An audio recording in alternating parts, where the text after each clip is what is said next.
उत्तराखंड दृष्टि में आपका स्वागत है। आज हम पढ़ेंगे कार्तिकेयपुर या कत्यूरी वंश। प्राचीन काल का यह एक महत्वपूर्ण वंश है जिससे एग्जाम में क्वेश्चन बनते हैं। आइए शुरुआत करते हैं सेशन की और स्टार्ट करते हैं कार्तिकेयपुर या फिर कत्यूरी वंश को। तो सबसे पहले हम जानेंगे कार्तिकेयपुर के उदय के बारे में। तो इससे पहले आपको पढ़ना होगा हर्षवर्धन का शासनकाल। क्योंकि कार्तिकेयपुर वंश से पहले हमें पढ़ना जरूरी है हर्षवर्धन का शासनकाल। तो हर्षवर्धन का जो शासनकाल रहा है 606 से लेकर 647 ईस्वी तक हर्षवर्धन का शासनकाल रहा। और यह जानकारी हमें मिलती है बाणभट्ट के द्वारा। उनके द्वारा जो रचित पुस्तक है वह कौन सी? हर्षचरित्र। तो हर्षचरित्र में इसकी जानकारी हमें मिलती है। और जैसे ही हर्षवर्धन की मृत्यु 647 ईस्वी में हो जाती है तो इस वंश का यह वंश समाप्त हो जाता है। और यह वंश समाप्त हो जाता है क्योंकि उनका कोई उत्तराधिकारी नहीं होता। जिस कारण यह वंश समाप्त हो जाता है। हर्षवर्धन की मृत्यु के पश्चात बहुराजकता का युग प्रारंभ हो जाता है। बहुराजकता का मतलब यहां पर बहुत सारे राज्य स्थापित हो जाते हैं, जिनमें से जो महत्वपूर्ण जो राज्य थे वो थे ब्रह्मपुर, शत्रुघ्न, गोविशाण। तो इन छोटे छोटे राज्यों में जो सबसे महत्वपूर्ण जो राज्य था वह था ब्रह्मपुर। ब्रह्मपुर में 6ठी शताब्दी में पौरवों का शासन चल रहा था। और जैसे ही उत्तराखंड में अराजकता की स्थिति समाप्त हो जाती है, यह स्थिति समाप्त होती है 700 ईस्वी में। और उसके तुरंत बाद एक ऐसी शक्ति उभर कर आती है जिसने उत्तराखंड के गढ़वाल और कुमाऊं मंडल दोनों पर लंबे समय तक शासन को बनाए रखा। और वह एक शक्तिशाली शक्ति थी कार्तिकेयपुर राजवंश की। तो आइए अब हम चर्चा करते हैं उनके बारे में। इससे पहले हम जान लेते हैं कि आखिरकार कार्तिकेयपुर राजवंश या फिर कत्यूरी वंश की हमें जानकारी प्राप्त कहां से होती है। तो इस वंश की हमें जो जानकारी मिलती है वह मिलती है हमें बागेश्वर, कंडारा, पांडुकेश्वर और बैजनाथ स्थलों से। यहां से हमें प्राप्त हुए हैं ताम्रपत्र यानी तांबे के लेख हमें यहां से प्राप्त हुए हैं। और ये जो लेख लिखे गए हैं ये लिखे गए हैं कुटिला लिपि में। जिस प्रकार हिंदी की भाषा जो हिंदी भाषा है उसकी एक लिपि है देवनागरी, इसी प्रकार इन शासकों की भाषा थी कुटिला लिपि। ताम्रपत्र जो कि किस भाषा में लिखे गए हैं? संस्कृत भाषा। और लिपि कौन सी थी उनकी? कुटिला लिपि। आइए अब हम चर्चा करते हैं वंश के बारे में। तो कार्तिकेयपुर या फिर कत्यूरी वंश। अब सबसे पहले हम डिस्कस कर लेते हैं इसके नाम के बारे में। कार्तिकेयपुर या फिर कत्यूरी वंश। देखिए कार्तिकेयपुर जो नाम का उल्लेख सम्राट समुद्रगुप्त के प्रयाग पृष्ठ में इस नाम का उल्लेख मिलता है। कत्यूरी वंश जो इनका नाम पड़ा है वह पड़ा है राजधानी के रूप में, क्योंकि इनकी जो प्रथम राजधानी थी वह कौन सी थी, जोशीमठ चमोली में, और जो दूसरी राजधानी थी वह थी कत्यूरी घाटी के बैजनाथ नामक स्थान पर। तो दूसरी जो राजधानी कत्यूरी घाटी में बसाई गई, जिस कारण इन्हें कत्यूरी वंश भी कहा जाता है। आइए शुरुआत करते हैं, विस्तार से जानने का प्रयास करते हैं कार्तिकेयपुर या फिर कत्यूरी वंश के बारे में। तो इस वंश के जो संस्थापक थे वह थे बसंत देव। तो इस वंश की स्थापना किसने की थी, बसंत देव ने। और बसंत देव जो थे वह परम भट्टारक महाराजाधिराज परमेश्वर की उपाधि धारण करते थे। तो उनकी जो उपाधि थी वह कौन सी थी, परम भट्टारक महाराजाधिराज परमेश्वर की। जो प्रथम जो राजधानी थी इनकी वह थी जोशीमठ चमोली में, और दूसरी कत्यूर घाटी के बैजनाथ बागेश्वर नामक स्थान पर राजधानी बनाई गई थी। इस वंश की जो भाषा थी वह थी संस्कृत तथा लोक भाषा थी पाली। तो इनकी जो भाषा थी, भाषा कौन सी थी, राजभाषा, यानी कि जो राज्य की भाषा थी, राज्य की भाषा थी संस्कृत और लोक भाषा थी पाली। राजभाषा और लोक भाषा में डिफरेंस ये होता है कि जो राज्य द्वारा, यानी कि जो ये लेखा जोखा करा करते थे, यानी जैसे कि इनके जो ताम्र पत्र हमें मिले हैं वे किस में लिखे हुए, संस्कृत भाषा में। लेकिन जो वहां के जो निवासी जो लोग राज्य में निवास करते थे, वार्तालाप जो करते थे वे किस भाषा में करते थे, पाली में। उत्तराखंड में वास्तुकला मूर्तिकला में स्वर्णकाल इसी वंश का माना जाता है। क्योंकि देखिए इस वंश में होता क्या है, वास्तुकला यानी आर्किटेक्चर, जो बिल्डर आज वर्तमान में बिल्डिंग वगैरह जो बनती है, और उस समय पर भी ऐसी कला विद्यमान थी। तो ये लोग वास्तुकला और मूर्तिकला में बहुत ही निपुण थे, जिस कारण इस वंश को, यानी कि वास्तुकला तथा मूर्तिकला में स्वर्णकाल इसी वंश का माना जाता है। तो अब हम जानने का प्रयास करते हैं कार्तिकेयपुर राजवंश के इतिहास के स्रोत। आखिरकार हमें इसकी जो जानकारी मिलती है उसके स्रोत क्या है, हमारे पास कोई एविडेंस, सबूत क्या है हमारे पास। तो सबसे पहले देखते हैं इस राजवंश का इतिहास इनके बागेश्वर, कंडारा, पांडुकेश्वर एवं बैजनाथ आदि स्थलों से कुटिला लिपि, अभी हमने चर्चा की थी कुटिला लिपि में प्राप्त ताम्र लेखों के आधार पर लिखा गया है। यानी कि इस वंश के जो हमें जानकारी मिलती है वे बागेश्वर, कंडारा और पांडुकेश्वर, बैजनाथ इन स्थलों से हमें यहां से प्राप्त हुए हैं ताम्रलेख, जो कि किस लिपि में लिखे गए हैं, कुटिला लिपि में।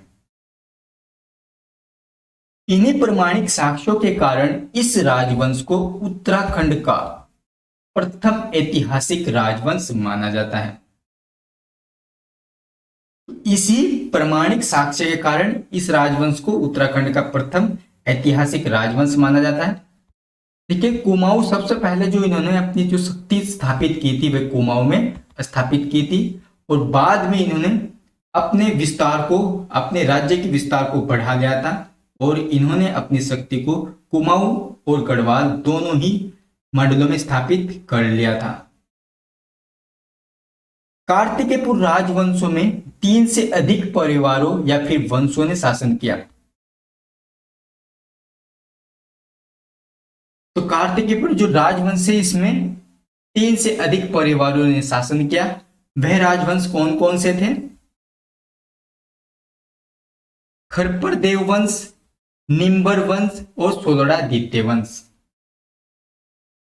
तो कार्तिकेयपुर राजवंश में इन जो मुख्य जो परिवार थे या फिर वंश थे, इन लोगों ने इसमें शासन किया, और इन्हें हम वन बाय वन करके जानने का प्रयास करेंगे, क्योंकि अक्सर क्वेश्चन यहीं से बनते हैं। अंग्रेज इतिहासकार एटकिंसन के अनुसार कार्तिकेयपुर राज्य का जो विस्तार था वह था उत्तर में तिब्बत कैलाश तक, और पश्चिम में सतलज नदी तक, और पूर्व में गंडकी तक, और दक्षिण में कठेर रोहिलखंड तक इस राज्य का विस्तार था। तो उत्तर में कैलाश कैलाश तक, और पूर्व में गंडकी और पश्चिम में सतलज नदी तक, और दक्षिण में कठेर रुहेलखंड तक कार्तिकेय राज्य का विस्तार फैला हुआ था। अब हम जानने का प्रयास करते हैं कि कार्तिकेय राजवंश के कितने परिवारों तथा किन शासकों ने शासन किया। तो सबसे पहले हम चर्चा करेंगे खरपर देव वंश की। देखिए, इस वंश का जो संस्थापक था वह था खरपर देव, और इसकी हमें जो जानकारी मिलती है वह मिलती है बागेश्वर लेख से। खरपर देव कन्नौज के राजा यशोवर्मन के समकालीन थे, और खरपर देव के पश्चात उसका पुत्र कल्याणराज शासक बनता है। कल्याणराज की जो पत्नी का नाम महारानी लद्दा देवी था, और कल्याण राज के पश्चात उसका पुत्र तिरुभुवनराज शासक बनता है। तिरुभुवनराज खरपर वंश का सबसे प्रतापी शासक था तथा इस वंश का अंतिम शासक था। तो खरपर देव वंश में जो सबसे प्रतापी शासक कौन था? तिरुभुवनराज, जो कि एक प्रतापी शासक था, और इस वंश का यह अंतिम शासक भी था। देख सकते हैं इधर किस किस वंशों ने, किस किन राजाओं ने शासन किया। तो सबसे पहले खरपर देव, उसके बाद उसका पुत्र कल्याणराज, और उसके बाद उसका पुत्र तिरुभुवनराज इस खरपर देव वंश में शासन करते हैं। और जो अंतिम शासक है इस वंश का वह कौन है? तिरुभुवनराज, जो कि एक सबसे प्रतापी शासक था। तिरुभुवनराज भी परम भट्टारक महाराजाधिराज परमेश्वर की उपाधि धारण करता था। बागेश्वर लेख के अनुसार तिरुभुवनराज द्वारा किसी किरात पुत्र के साथ संधि करने तथा व्याघ्रेश्वर देवता के मंदिर को भूमिदान की चर्चा की गई है। यानी कि बागेश्वर लेख में इस चीज का उल्लेख मिलता है कि जो किरात पुत्र के साथ संधि करने और व्याघ्रेश्वर देवता के मंदिर को भूमिदान की चर्चा है। इस लेख में मिलती है इसकी जानकारी हमें बागेश्वर लेख में। कल्याण की पुस्तक राजत रांगणी के अनुसार ललितादित्य मुक्तापीड़ द्वारा गढ़वाल का जीतने का उल्लेख है। संभवतः इसी समय खरपर देव कार्तिकेयपुर पर कब्जा कर नए राजवंश की स्थापना की थी। अब हम देखते हैं निम्बर वंश को। तो दूसरा वंश हमारा कौन सा है? निम्बर वंश। इसकी स्थापना किसने की थी? निम्बर देव ने। इसकी जानकारी हमें मिलती है नालंदा अभिलेख में कि इस वंश का जो संस्थापक था या स्थापना की थी जिसने, वह कौन था? निम्बर देव। और निम्बर देव शैव धर्म का अनुयायी था, यानी कि ये शैव धर्म को मानता था। इसने जागेश्वर में विमानों का निर्माण कराया था। इसने जागेश्वर में किसका निर्माण कराया था? विमानों का। निम्बर देव के पश्चात उसका पुत्र शासक बनता है इष्टगण देव। तो निम्बर देव के पश्चात कौन शासक बनता है? इष्टगण देव शासक बनता है। और इष्टगण देव कार्तिकेयपुर राजवंश का पहला ऐसा शासक था जिसने समस्त उत्तराखंड को, यानी कि कुमाऊं और गढ़वाल मंडल को एक सूत्र में बांधने का प्रयास किया था। अक्सर यहां से क्वेश्चन पूछा जाता है कि उत्तराखंड, कुमाऊं और गढ़वाल मंडल को एक सूत्र में बांधने का प्रयास किसने किया था। तो यहां से अक्सर क्वेश्चन बनता है। तो इष्टगण देव कार्तिकेयपुर राजवंश का शासक था जिसने समस्त उत्तराखंड, कुमाऊं और गढ़वाल को एक सूत्र में बांधने का प्रयास किया था। और यह भी अपने पिता की भांति क्या था? शैव धर्म को मानता था। जाकेश्वर में इष्ट देव ने, यानी कि इष्टगण देव ने नौ दुर्गा, महेश मर्दिनी, लकुलिस तथा नटराज मंदिर का निर्माण कराया था। नेक्स्ट वंश को देखते हैं, कुलोड़ादित्य वंश। इसकी स्थापना की थी इच्छर देव ने। और जो इसकी जानकारी हमें मिलती है बालेश्वर और पांडुकेश्वर लेख में, इसकी हमें क्या मिलती है? जानकारी कि इस वंश की जो स्थापना की थी वह किसने की थी? इच्छर देव ने। तो इच्छर देव ने स्थापना किस वंश की? सुलोड़ादित्य वंश की। अब नाम इसने सुलोड़ादित्य वंश क्यों रखा? क्योंकि इनके पिता का नाम क्या था? सुलोड़ादित्य वंश। तो यानी कि इच्छर देव ने अपने पिता के नाम पर इस वंश की स्थापना की। और जो उपाधि धारण करता था वह उपाधि भी एक छोटी मोटी उपाधि नहीं है, बहुत ही बड़ी। भुवन विख्यात दुर्ग दारती सिमन विनी वेद दीक्षादान दक्ष गुरु, यानी कि विश्वविख्यात दूरदराज सूत्रों की पत्नियों को वैदित्य की दीक्षा देने में सफल गुरु, तो ये इनकी उपाधि थी। और जो कि इच्छरदेव एक बहुत ही विद्वान शासक था। तो सुलोड़ादित्य वंश में जो एक विद्वान आपको शासक देखने को मिलता है वह कौन है? इच्छरदेव। यानी कि इच्छरदेव के बाद जो शासक बनते हैं वे कौन कौन से शासक हैं? दशरथ देव, पद्मदेव, सुभिक्षराज देव। तो इन शासकों ने शासन किया। और इस राजवंश का यानी कि कार्तिकेय राजवंश का जो अंतिम शासक माना जाता है वह था सुभिक्षराज। तो सुभिक्षराज देव ही कार्तिकेय राजवंश का अंतिम शासक माना जाता है। अब इसके बाद कुछ अन्य राजवंश उभर कर आए, जैसे कि सुलोड़ादित्य वंश के पश्चात आगे चलकर कत्यूरी घाटी में असंति देव वंश की स्थापना हुई। तो असंति देव वंश की स्थापना किसने की थी? अंशी विदेव नामक शासक ने। इस वंश का जो अंतिम शासक था वह था ब्रह्मदेव। देखिए, इस वंश का जो अंतिम शासक कौन था? ब्रह्मदेव। और जो कि एक क्या था? एक अत्याचारी और कामुक शासक था। तो ये कौन था? एक अत्याचारी एवं कामुक शासक था। कौन? ब्रह्मदेव।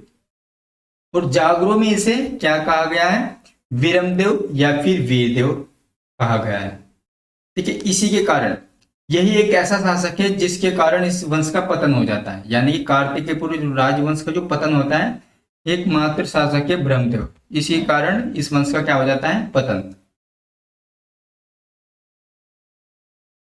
कार्तिकेय या फिर कत्यूरों का जो शासन विशाल साम्राज्य था, कार्तिकों का जो विशाल साम्राज्य था ब्रह्मदेव के अत्याचारों तथा उसके अत्याचारी प्रशासन प्रणाली और बाह्य आक्रमण के कारण समाप्त हो जाता है। तो कार्तिकेय या फिर कत्यूरी वंश का जो शासन किसके कारण समाप्त हो जाता है? ब्रह्मदेव के कारण। गुरु शंकराचार्य का उत्तराखंड में आगमन। तो इन्हीं के यानी कि कार्तिकेय राजवंश के समय ही उत्तराखंड में गुरु शंकराचार्य का आगमन होता है। तो गुरु शंकराचार्य भारत के महान दार्शनिक और धर्म प्रवर्तक थे। शंकराचार्य का आगमन उत्तराखंड में कार्तिकेय राजवंश के शासनकाल में ही गुरु शंकराचार्य का आगमन हुआ था। गुरु शंकराचार्य ने हिंदू धर्म की पुनः स्थापना में महत्वपूर्ण भूमिका निभाई तथा बौद्ध धर्म के प्रभाव को समाप्त किया। इन्होंने बद्रीनाथ तथा केदारनाथ में मंदिरों का पुनरुद्धार कराया और इन्होंने भारतवर्ष में 4 मठों की स्थापना की। कौन कौन से मठ थे? जोड़ती मठ, जो कि कहां पर है? बद्री का आश्रम। दूसरा है श्रृंगेरी मठ। तीसरा द्वारिका शारदा पीठ। और लास्ट है पूरी गोवर्धन पीठ। सन 820 ईस्वी में इन्होंने केदारनाथ में अपने शरीर का त्याग कर दिया था। अब हम जानते हैं कार्तिकेय राजवंश की प्रशासनिक व्यवस्था। आखिरकार ये अपने राज्य को चलाते कैसे थे, क्या इनकी व्यवस्था थी? आइए जानते हैं। तो सबसे पहले हम चर्चा करेंगे शासन और प्रशासन पर। तो शासन प्रशासन जो ये लोग चलाते थे 3 स्तर पर चलाते थे। कौन कौन से? राज्य, प्रांत और जिले। तो राज्य, प्रांत और जिले स्तर पर इनका क्या था? प्रशासन। तो राज्य का सर्वापरि शासक कौन था? राजा। तो प्रांत इनकी देखरेख में हुआ करते थे राज्यपाल की, विषयपति। तो जिले का जो सर्वोच्च पदाधिकारी हुआ करता था उसे कहा जाता था विषयपति। तो शासन प्रशासन कितने स्तर पर चला करता था? 3 स्तर पर। कौन कौन से? राज्य, प्रांत और जिला। तो राज्य में जो राज्य का सर्वोपरि शासक कौन हुआ करता था? राजा। और प्रांत में राज्यपाल और जिले में सर्वोच्च पदाधिकारी।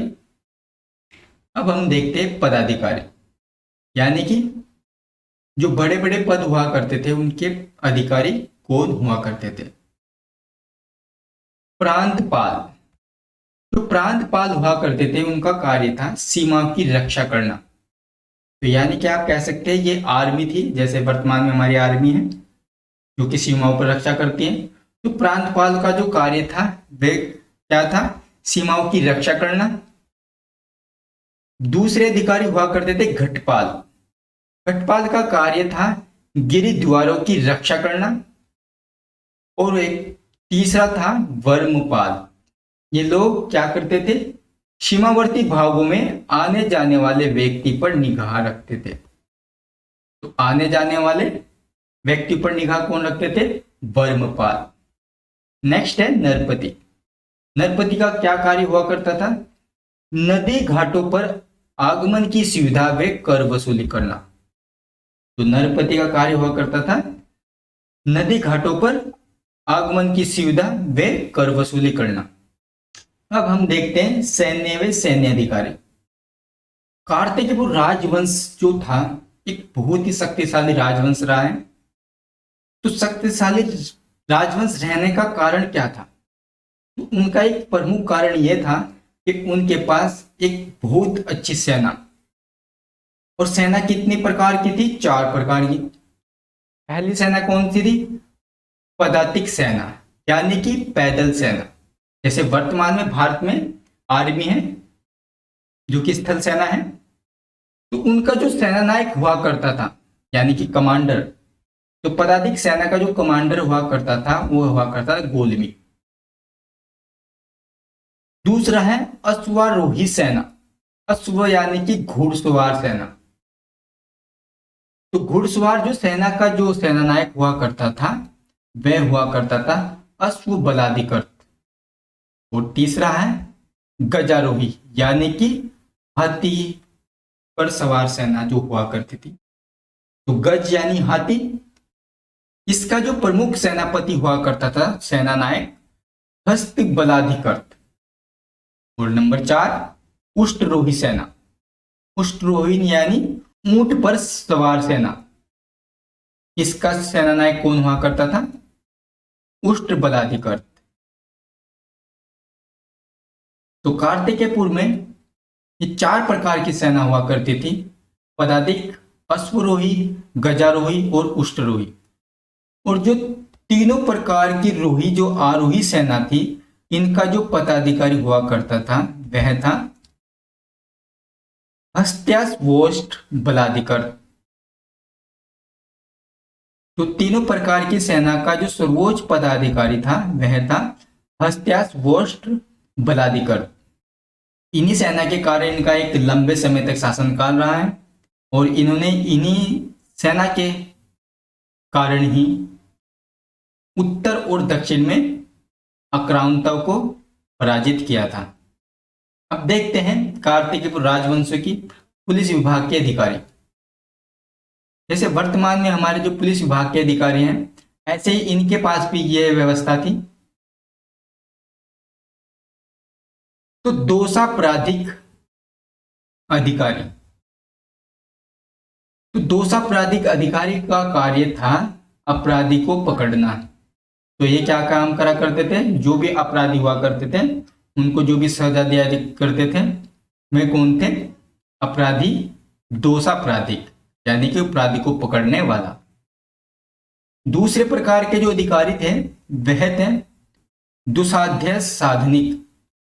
वे कौन से अधिकारी हुआ करते थे? गुप्तचर विभाग के अधिकारी। नेक्स्ट है चौरोद्वारणिक अधिकारी। तो इन अधिकारियों का काम हुआ करता था चोर डाकू को पकड़ना। नेक्स्ट देखते हैं कृषि से संबंधित अधिकारी। कृषि से संबंधित अधिकारी आय साधन। आय के जो साधन थे वह क्या था? कृषि, खनिज और वे वन। क्षेत्रपाल। क्षेत्रपाल कृषि की उन्नति का ध्यान रखने वाला। तो कृषि की जो उन्नति का जो ध्यान रखने वाला अधिकारी हुआ करता था वह कौन था? क्षेत्रपाल। नेक्स्ट प्रभातार। तो प्रभातार का कार्य हुआ करता था भूमि की माप रखने वाला, यानी भूमि की जो नाप रखने वाला, जैसे वर्तमान में पटवारी हुआ करते हैं। कार्तिक के पूर्व राज्य में भी इसी प्रकार के अधिकारी हुआ करते थे। तो ये अधिकारी क्या थे? प्रभातार। अब हम देखते हैं इनकी कर प्रणाली, यानी कि टैक्स अधिकारी। कर अधिकारी यानी कि टैक्स के अधिकारी कौन कौन हुआ करते थे? तो सबसे पहले भोगपति। तो भोगपति का कार्य हुआ करता था कर वसूली करना। तो ये लोग क्या करा करते थे? जितने भी प्रकार के जो कर थे उन्हें वसूला करते थे। और भोगपति, तो भोगपति द्वारा कर वसूली किया जाता था। बट और चार प्रसार ये करते थे प्रजा से बेगार लेने वाला। ये कौन हुआ करते थे? प्रजा से बेगार लेने वाले कौन हुआ करते थे? भट्ट और चार प्रसाद। देखिए इसके बाद कार्तिकेय राजवंश के तुरंत बाद हमारा स्टार्टिंग हो जाता है मध्यकाल। और मध्यकाल में हम क्या क्या पढ़ेंगे? कुमाऊं का चंद राजवंश और गढ़वाल का पंवार राजवंश। तो इन्हें दो वंशों को हमें कवर करना है मध्यकाल में। उत्तराखंड दृष्टि का अगर आपको ये सेशन अच्छा लगा है तो आप उत्तराखंड दृष्टि चैनल को लाइक एंड सब्सक्राइब जरूर कीजिए। आपसे फिर मुलाकात होगी एक ऐसे ही सेशन के साथ।